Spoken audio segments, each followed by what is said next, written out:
여러분, 안녕하세요. 오늘 우리가 함께 파헤쳐볼 이야기는 성경 속에 숨겨진 정말 흥미롭고도 놀라운 텍스트에 관한 겁니다.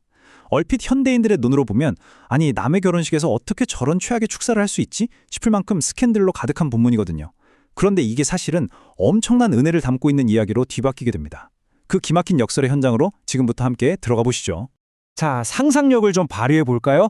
우리 모두 타임머신을 타고 고대 이스라엘 베들레헴 성문 앞으로 가보는 겁니다.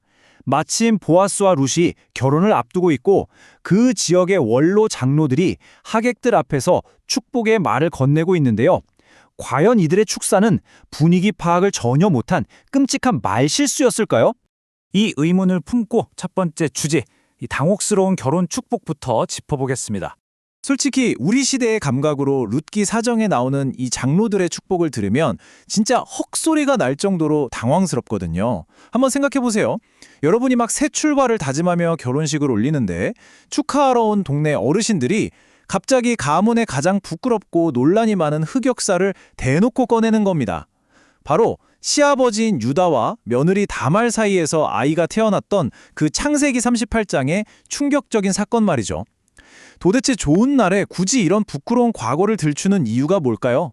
바로 이 지점에서 엄청난 인지 부조화가 오죠.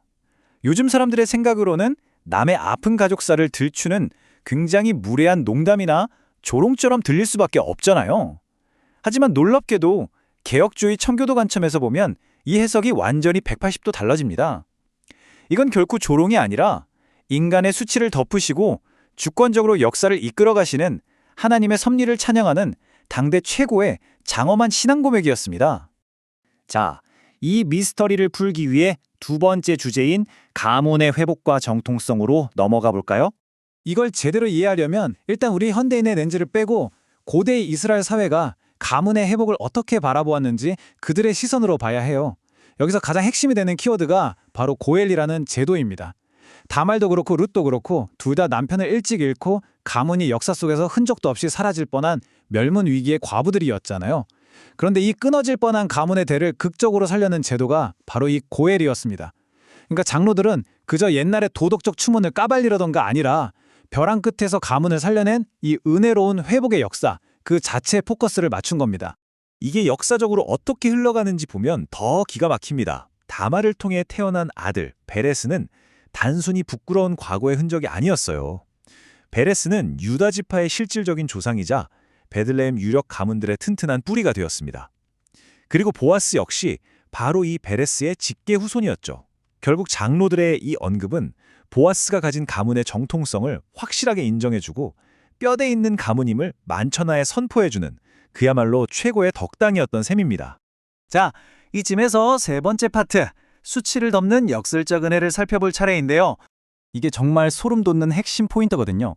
하나님은 완벽하고 흠없는 사람들만 쏙쏙 골라서 일하시는 분이 아니라는 겁니다. 다말의 상황이나 룻의 상황 모두 세상적인 기준으로 보면 너무나 비정상적이고 때로는 수치스러운 과거일 수 있잖아요. 하지만 하나님은 인간의 그 깨어지고 연약한 상황들을 오히려 도구로 사용하십니다. 그 수치를 찬란한 영광으로 뒤바꾸시면서 다윗을 지나 훗날 메시아로 이어지는 구원 역사의 계보를 한치의 오차도 없이 완성해 나가신 거죠. 게다가 장로들의 이 축복을 가만히 들어보면 룻의 지위가 진짜 말도 안 되게 수직 상승합니다. 이방 땅 모압 출신의 과부였던 룻이 이제 이스라엘 언약 공동체의 가장 핵심적인 일원으로 공식 선포되는 거잖아요. 심지어 이스라엘이라는 나라의 뼈대를 세운 위대한 국모 라헬과 레아와 완전히 동등한 위치로 비유되고 있습니다. 천대받던 이방 여인이 하루아침에 이스라엘의 든든한 기초를 세운 국모의 반열에 오르다니 정말 엄청난 은혜의 역설 아닙니까? 이제 네 번째 핵심 개념, 헤세드, 즉 희생적인 사랑에 대해 이야기해 보겠습니다. 당시 성문 앞에 있던 장로들은 그냥 생각 없이 기계적으로 옛날 역사 이야기를 꺼낸 게 아니었어요. 그들은 보아스가 룻과 나오미를 위해 지금 이 순간 행하고 있는 일의 심오한 본질을 정확히 꿰뚫어 본 겁니다. 보아스가 내가 모든 것을 사들이고 룻을 아내로 맞이하겠다 이렇게 선언한 것은 바로 헤세드의 완벽한 실천이었거든요. 헤세드는 억지로 해야 하는 단순한 법적 의무가 아닙니다. 그걸 훨씬 뛰어넘는 철저히 자발적이고 희생적인 사랑과 은혜죠. 자격 없는 자에게 조건 없이 부어주시는 하나님의 크신 은혜를 인간의 행동으로 그대로 보여준 겁니다. 여기서 확실히 짚고 넘어갈 게 있습니다. 보아스의 행동은요, 아싸, 내 땅 하나 더 늘어났다 하는 식의 이기적인 부동산 투자가 절대 아니었어요. 그는 이미 세상을 떠난 친족 엘리멜렉과 말론의 이름이 역사 속에서 영원히 잊히지 않도록 기꺼이 자기 주머니를 털어 재정적인 손해를 감수했습니다. 타인의 이름을 다시 세워주기 위해 자신이 짊어진 이 철저한 희생적 손실, 장로들은 바로 이 점에 깊이 감동해서 과거 베레스가 태어났던 가문 구출 사건만큼이나 지금 보아스의 행동이 위대하다고 엄청난 찬사를 보낸 겁니다. 그럼 마지막으로 이 모든 고대의 이야기가 지금 우리 삶에 어떤 의미가 있는지 정리해 볼까요? 수천 년 전 베들레헴 성문 앞에서 울려 퍼졌던 그 당혹스러워 보였던 축복이 오늘날 우리에게 주는 메시지는 분명합니다. 첫째, 하나님은 우리의 흠집나고 깨어진 과거를 통해서도 기어코 일하신다는 겁니다.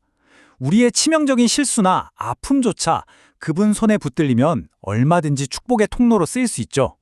둘째, 진짜 축복은 그저 현실에서 돈 많이 벌고 편하게 사는 게 아니라 하나님의 언약이 다음 세대로 계속 이어지는 계승에 있다는 사실입니다.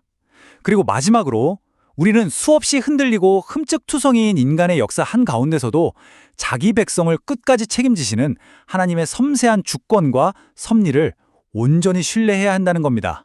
오늘의 해설을 마무리하면서 여러분께 이 질문을 꼭 하나 던지고 싶네요. 만약 하나님께서 그토록 복잡하고 얽히고 설킨 인간의 수치스러운 역사마저 아름답게 엮어서 결국 메시아가 오시는 거룩한 길로 만들어내셨다면 말이죠. 여러분이 지금 안고 있는 과거의 상처나 실패를 통해서는 과연 얼마나 더 놀랍고 위대한 목적을 이루어내실까요? 이 짧지만 묵직한 질문을 오늘 하루 마음속에 깊이 품어보시길 바랍니다. 오늘 준비한 이야기는 여기까지입니다. 함께해 주셔서 감사합니다.